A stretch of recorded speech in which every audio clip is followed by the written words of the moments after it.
And okay, and I know that Carrie is going to be live streaming it into the heat, Carrie, not turn up the heat. Right. Okay.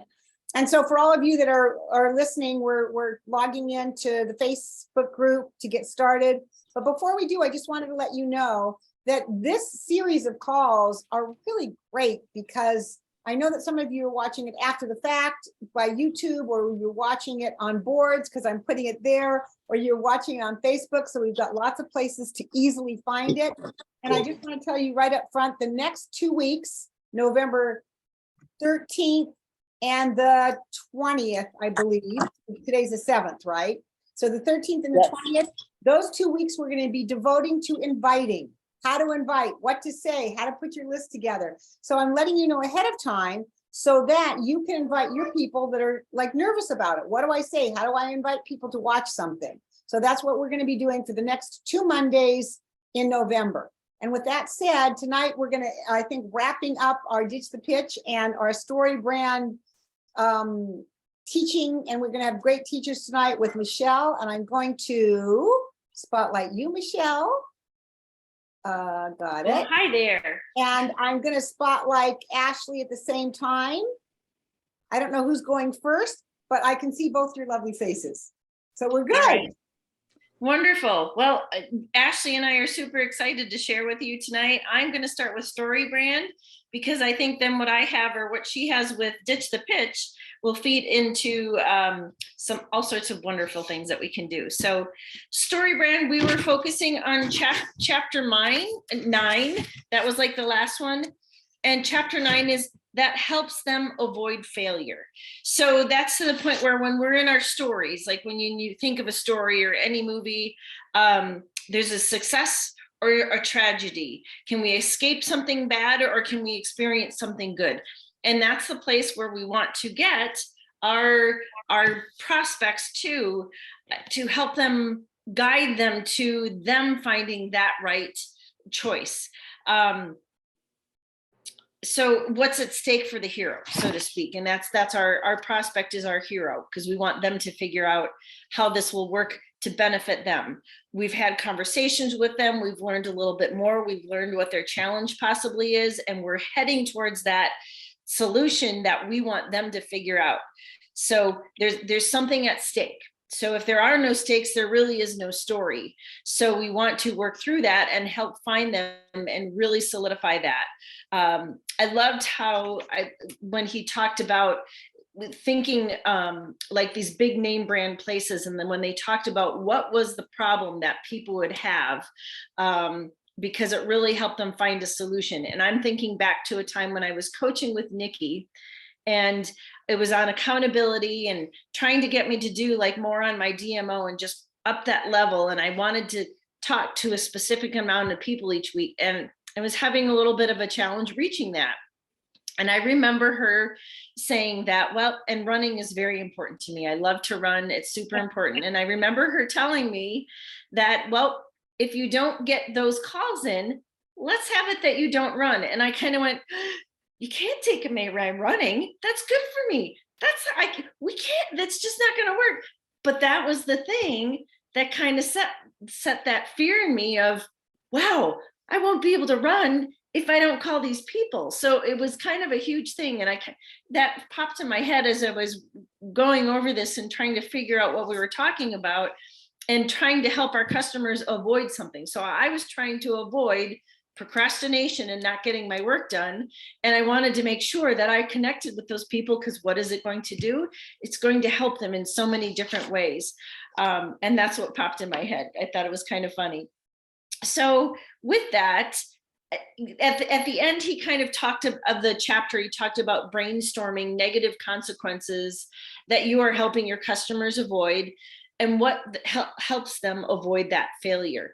And that made me think of a question that maybe we can kind of talk about. So I'm not going to role play because I know Ashley's going to do role play, but what I want to do is have a discussion on specific topics that why customers or to help guide them to why they need what we have, or the products our opportunity, or, you know, maybe it's Tower Garden and growing healthy foods. So something in that. So I guess I'm was contemplating two different ways to go about this, but I think what I'm going to do is just, if you can think of the last few conversations you may have had with someone that turned into either a new customer or a partner, and what got them to that point where they said yes. Was there anything in particular that helped them where they saw,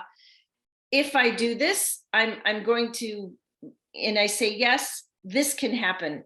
If I say no, this could happen. Does anyone have a scenario where that might have been a case, like we solved a problem for them and we helped them avoid failure? Noreen, I see you have your hand up, but you're muted.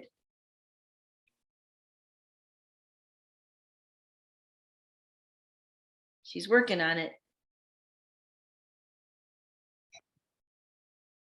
You're, you're still muted. Muted. Oh, I'm still muted. No, we Okay. got it. You're We good. got it. We got it. Okay.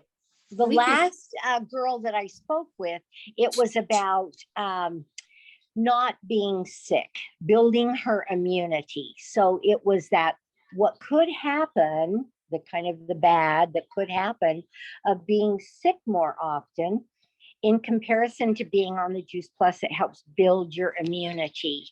And so that really worked with her. Wonderful.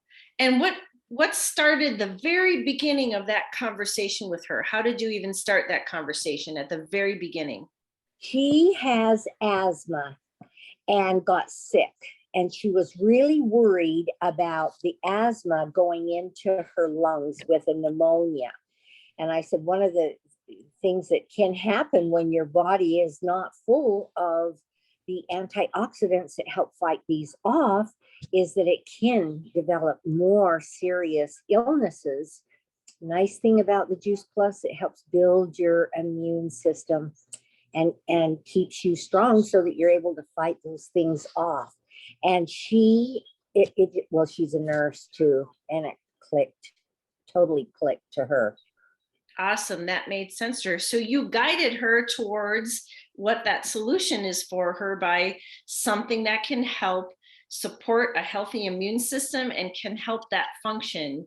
And avoid the bad. Right. And avoid the bad, as if she doesn't take it, nothing could change or it could get worse. But if she does take it, she can help support that immune system. And her being a nurse, she understood that. Excellent. Great point.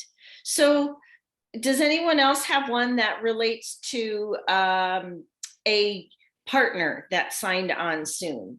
Like a situation with a new partner, or someone that, like a conversation that you had that really kind of helped them step over that?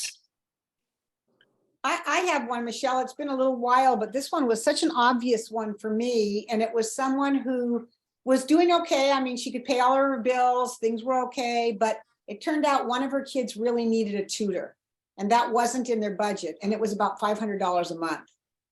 And I said, if we can help you to create $500 a month so that you could just use that for the tutor, would this be worth really taking a look at? And if you don't, what would you do to create that 500? I know how important this is for you. And she weighed the two things and she said, you know, I have to give this a try. And I just remember when she hit the 500, her calling and saying, we hired the tutor today. So Yay. yeah, it's really beautiful. That's fantastic. I love hearing those stories. Yes, for sure. And in particular, does anyone have one in regards to maybe the Tower Garden?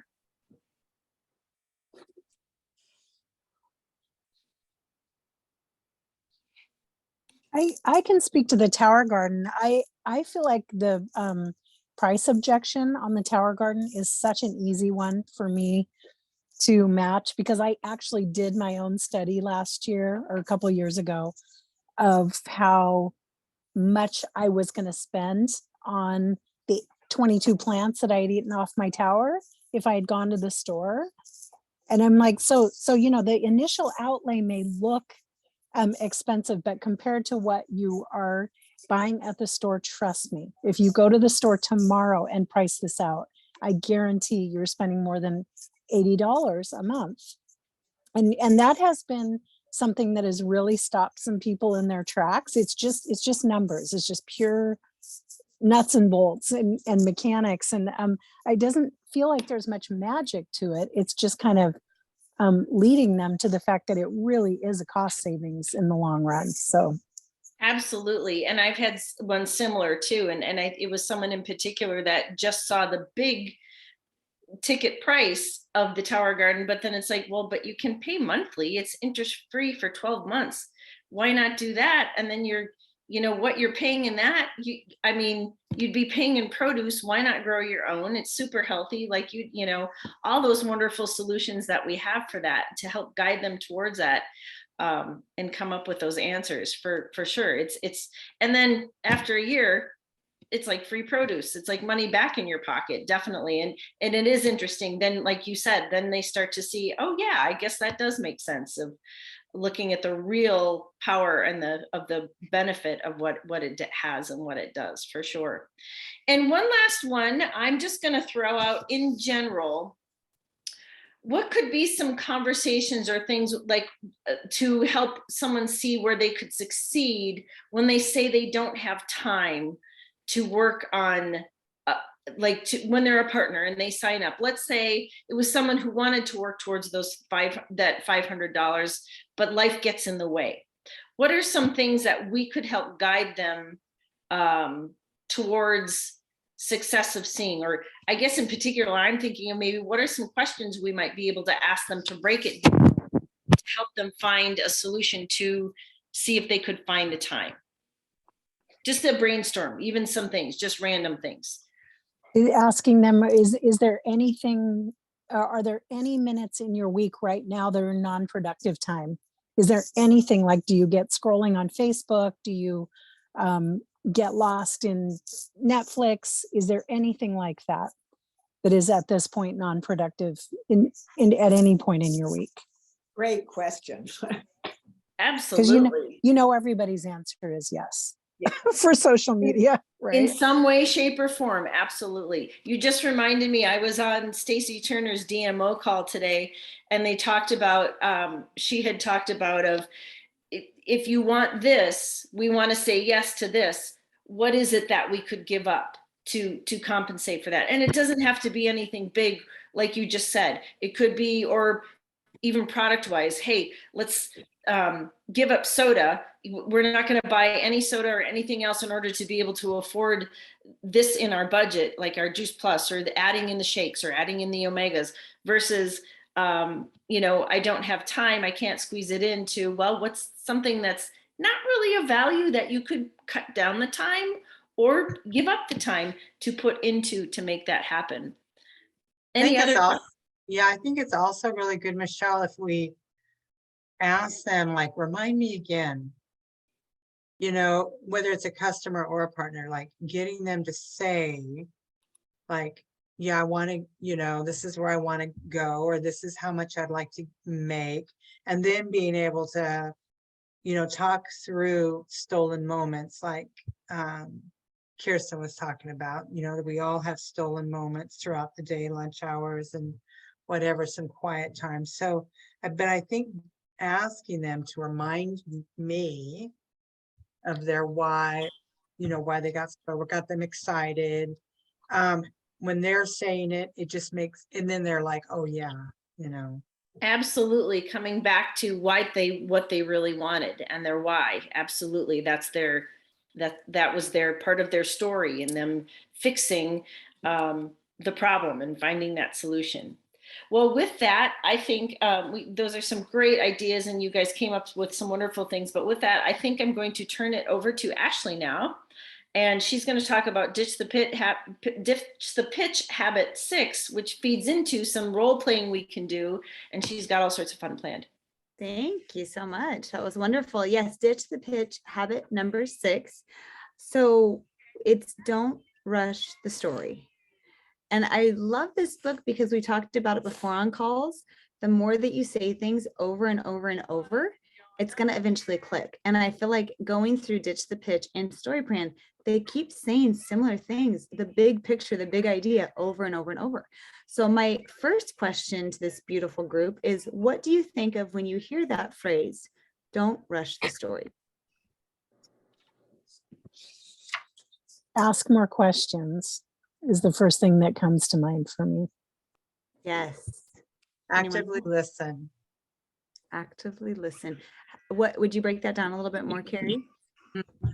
I think sometimes we're so busy trying to get what we want to say out that we're really not listening closely to what that person is saying, and then being able to pick up on little door openings in that conversation.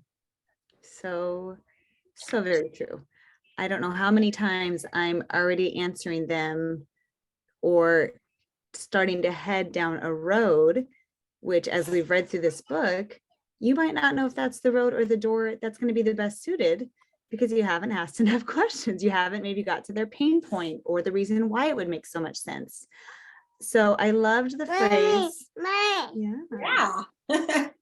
I love the phrase on page 115 that says, a persuasive conversation is a process, not a presentation. It's like, wow, exactly.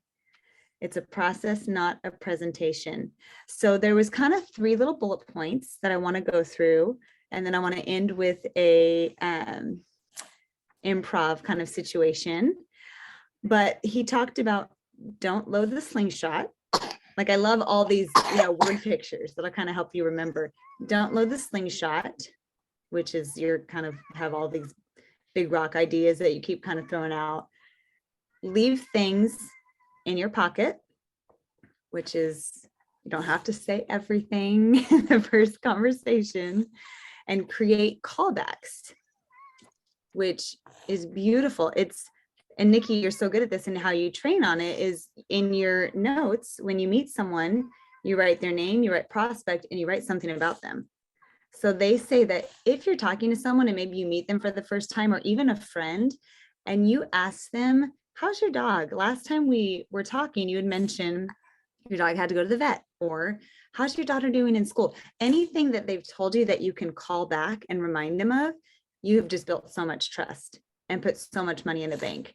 And so that is huge. So of those 3 things, don't load the slingshot, and kind of a mental picture that you can think about with you having all these things to say, kind of imagine that person getting hit over and over and over, with all your words. You don't want to do that to anyone.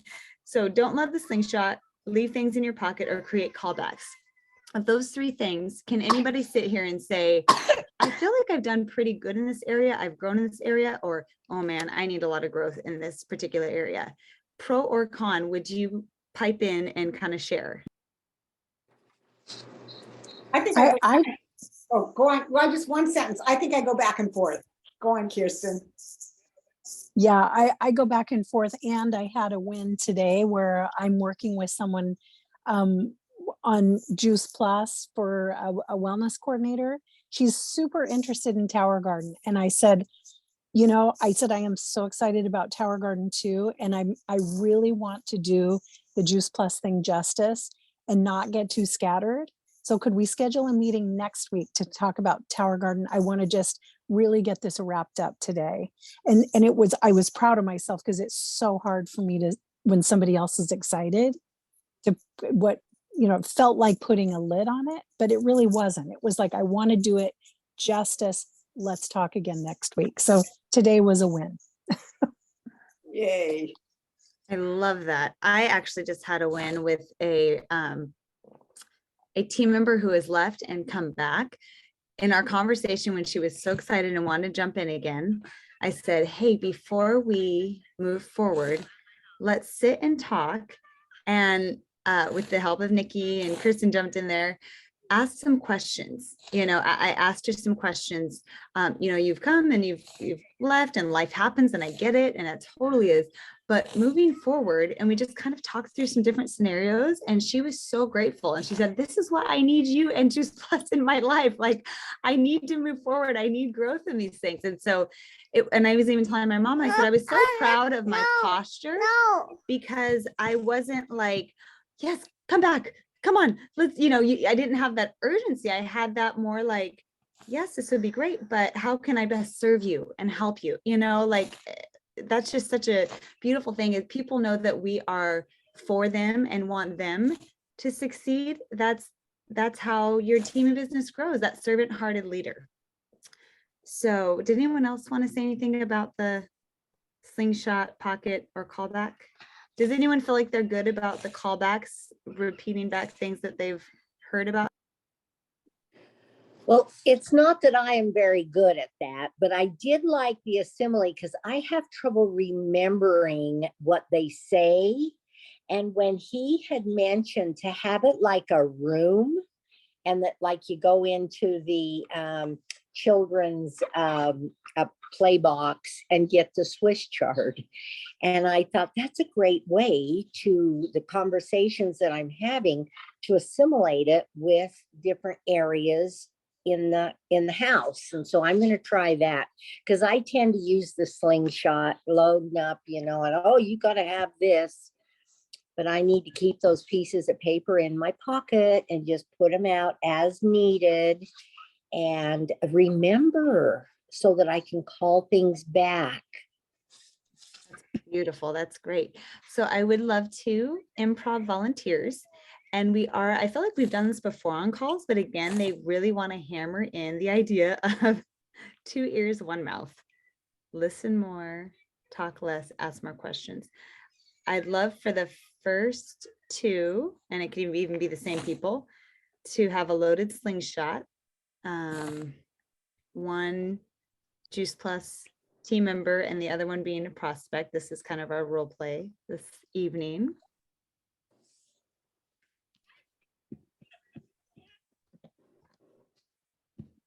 Oh, I'm good at slingshot.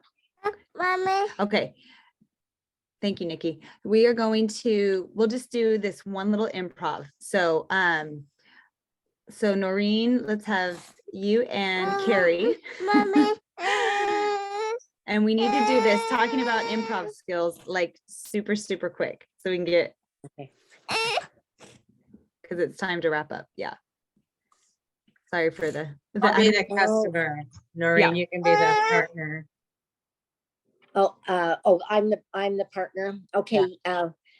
Yeah, we've been talking a lot about the things that you are in need of. And I really do think that this Juice Plus would be the best thing for you. I'm just not sure yet. I'm just, I know I have some areas that I'm struggling with. What makes you think that it might be best? Oh, well, because we have a business that's been in existence for over 50 years and over 40 different medical peer review magazines, and it will help you so much. Yeah, I haven't really seen any of that. Oh, you will. Yeah. That is awesome. I love it. I'm sorry, that was so classic. That was I know. Exactly. Just stay tuned. I know. Vomit it out, Nikki, do we have time to do a positive flip, or do we need to wrap it up? I think I know we started a little bit late and we're always trying to keep this call to about 20 minutes and we're at, close to almost the 30-minute mark. But I think you guys get the idea here. When you rush something, it's because you want to get to the end. And they may not be ready to get to the end yet. And you may even be going down the right road. It's like Ashley said, you might be on the right track with them, but rushing to get to the end of the story is like taking the book and saying, okay, read the last page, tell me what you think, when they didn't read the last 50 pages. That's right. I don't know what happened between page 275 and 250. You I don't know. So moving at their speed. is beautiful. Moving at their speed. Yep. And I Yeah. think that's a great wrap up. Yes. Great. I appreciate these. They are so good. Thanks, ladies. They are good. You guys did a great job tonight. You bet. And- Well, thanks for being with us. We couldn't do it without everybody, that's for sure. And it was a great job, and I just want to remind everybody, tomorrow night, 6:00 PM, we have our celebration call and a few other little things that you're going to want to be on to hear about. So make sure that you're on our 6:00 call. It'll be a short one tomorrow night, hopefully under 30 minutes, and looking forward to seeing you all there. Thank you. Have a great night, everyone.